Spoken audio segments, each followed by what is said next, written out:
Okay, आप पटवा की हवेली में अभी प्रवेश कर रहे हैं। जी।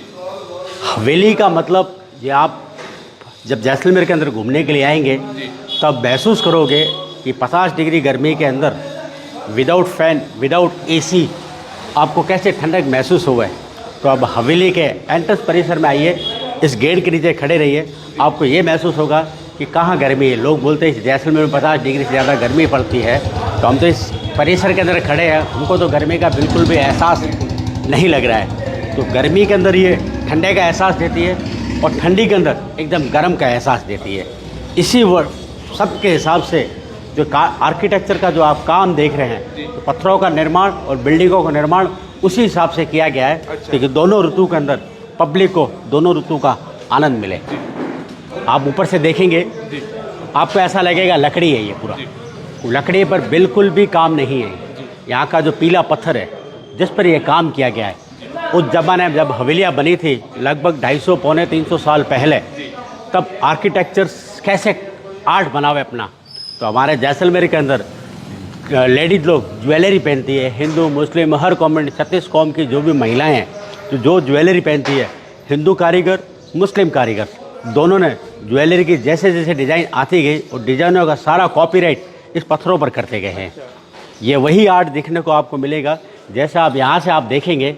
ये झरोखा दिख रहा है, हम इसको लोकल भाषा में इसको हम गोखड़ा कहते हैं। यहाँ पर जो कान का जो झुमका है, ये कान के झुमकों का डिज़ाइन बना हुआ है, सिंगल पत्थर पर बना हुआ है। उसकी एक ही खासियत है, इसमें कहीं भी जोड़ नहीं है, बिल्कुल भी जोड़ नहीं है इसके अंदर। इसी पत्थरों को ऐसे बारीकी नक्काशी छैनी हथौड़ी द्वारा इस पर काम किया गया है। सिलावटिया मुस्लिम और हिंदू, जो अभी हिंदुस्तान पाकिस्तान अलग हो गया है, तो पहले एक ही कारीगर थे उसी का। जैसे हमारे जैसलमेर में नेकलेस पहनते हैं, ये नेकलेस का डिज़ाइन है ये। अच्छा। आपको जो उल्टा जो चांद देख रहे हो, ये मुस्लिम आर्ट के अंदर दिखाया गया है। और नीचे जो फ्लावर्स देख रहे हो, कमल का फूल आपको देख रहे हो, लोटस दिख रहा है, वो अपना पूरा हिंदू आर्ट है ये। इसी आर्ट को देखते हुए सारा चीज़ ये बनाया गया है। तकरीबन उस ज़माने में 2,500 से 3,000 आदमी काम करते थे पर डे, और सारा काम अनाज के बदौलत करते थे, अनाज और अफीम के बदौलत। और जब कहते हैं ये हवेलियों का समय लगा था, 5 हवेलियों को समूह को बनाने में 60 साल का समय लगा था। अच्छा। और 60 साल में तकरीबन 10 लाख रुपए से भी ज़्यादा इन्होंने खर्च किया था।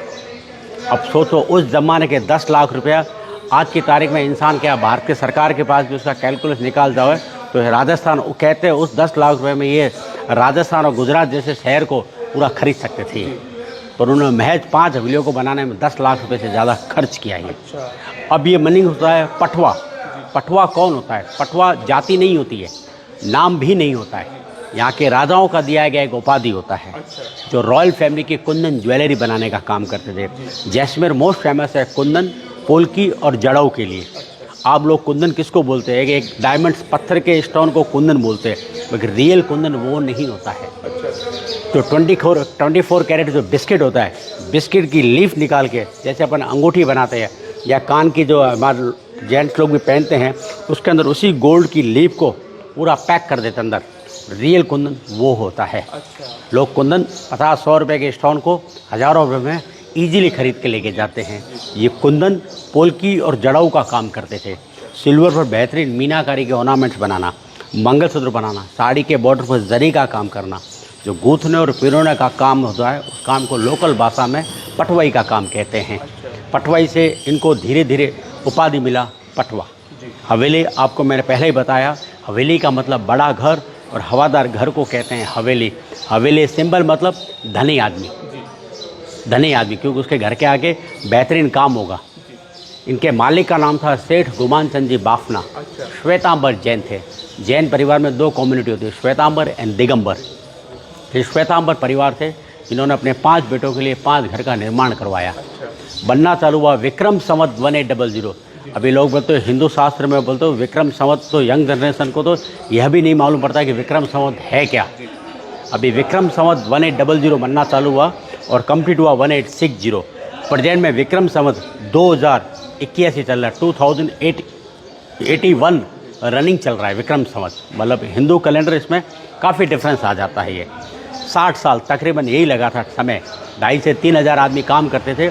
सबसे बड़ी बिल्डिंगों की क्या विशेषता है? इसमें किसी प्रकार का सीमेंट चूना, पानी का इस्तेमाल नहीं किया गया है। पत्थर को पत्थर इंटरलॉक और जोड़ कर बनाया गया है। इंटरलॉक सिस्टम कैसे होता है, आप ज़रा नज़दीक से आप पिलर के पास आएंगे, जैसे ये पिलर है, इस पिलर जैसे नीचे पत्थर का लगा हुआ है, इस पिलर के नीचे एक छोटा सा हॉल बनाएंगे और ऊपर वाले पत्थर के अंदर पिन सिस्टम बनाएंगे, उसके अंदर फंसा देंगे। दूसरा पत्थर, एक में हॉल, दूसरे में पिन। इसी प्रकार में अगर नीचे वाले में हॉल है तो ऊपर वाले में पिन होगा, अगर नीचे वाले में पिन है तो ऊपर वाले में हॉल होगा, अपोजिट होगा। तो उसी हिसाब से पूरा पत्थरों को लॉकिंग करके बनाया गया है। अगर हवेलियों को खुलवाना चाहो तो यहाँ का लोकल कारीगर 1 बाय 1 मार्किंग लगाकर बिल्डिंगों को पूरा खोल देगा और ट्रांसपोर्ट के जरिए आप हिंदुस्तान में जहाँ भी रहते हैं ट्रांसपोर्ट के जरिए लेके जाएगा, वापस बिल्डिंग को खड़ा कर देगा ये। और जितना साइज ऊपर देख रहे हो, हर हवेली लगभग 2 मंजिला ज़मीन के अंदर बना हुआ है। 30 से 35 फुट ज़मीन के अंदर बना हुआ है। क्योंकि उस ज़माने में ये यहाँ के सबसे बड़े धनी और सबसे बड़े व्यापारी थे। उस ज़माने में व्यापारियों को कोल्ड स्टोरेज चाहिए था। अभी तो कोल्ड स्टोरेज फ्रिजों का जरिए हो गया है, पर उस ज़माने में कोल्ड स्टोरेज कैसे रखें, तो कोल्ड स्टोरेज बनाने के लिए उन्होंने ज़मीन के अंदर बनाया था। ज़मीन आज भी एकदम ठंडा रहता है। आप कहीं भी चले जाइए, समुद्र का पानी भरी सर्दी में चले जाइए, ऊपर से गर्म लगेगा, जब अंदर जाओ तो एकदम पानी ठंडा लगेगा। क्योंकि इनका व्यापार था अफ़ीम का। अफ़ीम, ड्राई फ्रूट, मसाला, सोना चांदी और कपड़ों का। अफ़ीम को ठंडी जगह चाहिए, मसालों को ठंडी जगह चाहिए, सोना चांदी के लिए कोई ठंडी जगह की ज़रूरत ही नहीं रहती। कुछ जो इसके लिए कोल्ड स्टोरेज तो एक फ्लोर से दूसरा फ्लोर नीचे रखते थे। और उस ज़माने में अफ़ीम पर इन पर 40% टैक्स हुआ करता था। और टैक्स सेविंग करने के लिए चक्कर में भी एक मंजिल को ओपन रखते थे, दूसरी मंजिल में सामान छुपा के रखते थे। कहते हैं ना, मारवाड़ी बहुत ही चतुर आदमी होता है। जहाँ कहते हैं दुनिया की सोच ख़त्म हो जाती है, मारवाड़ी वहाँ से सोचने की शुरुआत करता है। तो इसलिए 2 मंजिला नीचे बनाते थे। व्यापार था सिल्क रूट के अंदर। 1947 पाकिस्तान अलग हो गया, आना जाना सारा बंद हो गया, तो बॉर्डर लग गया। और उस ज़माने में इंपोर्ट एक्सपोर्ट का काम ये कैमल के कारवां द्वारा करते थे। पाकिस्तान अलग होने से सारा व्यापार ख़त्म हो गया और भारतीय सरकार ने अफ़ीम पर बैन कर दिया, लाइसेंस जारी कर दिया। इस ख़ानदान के लिए जैसलमेर में कोई भी व्यापार नहीं था, क्योंकि सूखा और गर्म एरिया था। इसलिए मजबूरी में 4 भाई का परिवार हवेलियों को बेचकर हिंदुस्तान के अलग अलग एरियो में चले गए। जैसे कुछ परिवार गया कोटा, रतलाम, झालरा, पाटन, उदयपुर। एक भाई का फैमिली नहीं गया, जो आज भी जैसलमेर में शांति और भजन कीर्तन महाराज लोगों के, जो जैन लोगों के साधु संत आते हैं, उनकी सेवा में आज भी ये पूरा समर्पित रहते हैं। 1950 के दशक में गए, 1960 के जब वापस आए, उन्होंने हवेलियों को पूरा संपूर्णतः बेचने का अनाउंस कर दिया। तो पहला ही हवेली बिका था। कहते हैं ना, एक कौड़ियों के भाव को ज़मीनें बिकती है। अपने इतिहास के पन्नों में सुना है कि कौड़ियाँ होती क्या है। जैसे ये पहला हवेली 1960 के अंदर यहाँ के दूसरे सेठ से जीवनलाल जी कोठारी, ये 5 में से पहला हवेली लगभग 60,000 में ख़रीद लिया था उनसे। और 250 साल पहले लागत 2 लाख की। अब सोचो 60,000 रुपये कौड़ियों के बराबर थी, पर उस ज़माने में भी 60,000 यहाँ की जनता के पास नहीं था।